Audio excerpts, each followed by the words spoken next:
questions about what happens next for James Comey and the FBI. The search now on for a new director. Our senior justice correspondent, Pierre Thomas, has the latest from Washington. Good morning, Pierre. Good morning, Robin. I spoke to someone close to Comey last night who said the director was caught flat-footed, stunned. No one saw this coming. Comey had only recently talked about serving out the rest of his 10-year term, which was supposed to end in 2023. But in an instant, one of the most dominant figures in Washington is out.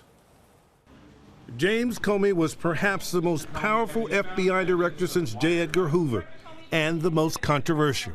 At the center of a political firestorm since the moment he held that unusual press conference last July to announce that charges would not be brought against then presidential candidate Hillary Clinton in connection with that email scandal. Despite the fact that no charges were filed, Comey issued a sharp rebuke.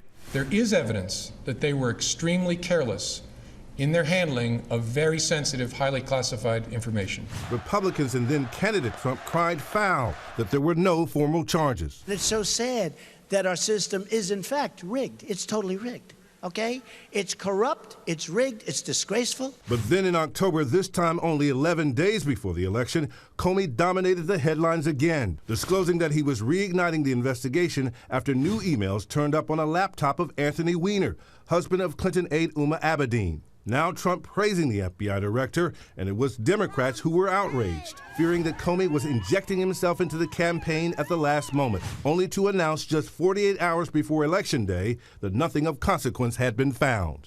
Just last week, Comey defending his actions in what he described as a gut-wrenching decision. Tell me what you would do. It makes me mildly nauseous to think that we might have had some impact on the election. The Justice Department Inspector General was already investigating Comey's controversial handling of those Clinton emails when Attorney General Sessions and the new Deputy Attorney General decided they could not wait for the results of that probe and concluded that Comey's decisions had broken with department guidelines and tradition.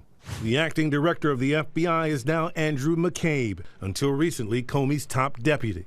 The White House will now launch a search for a new director who will be handpicked by the president. Comey's firing is not without controversy.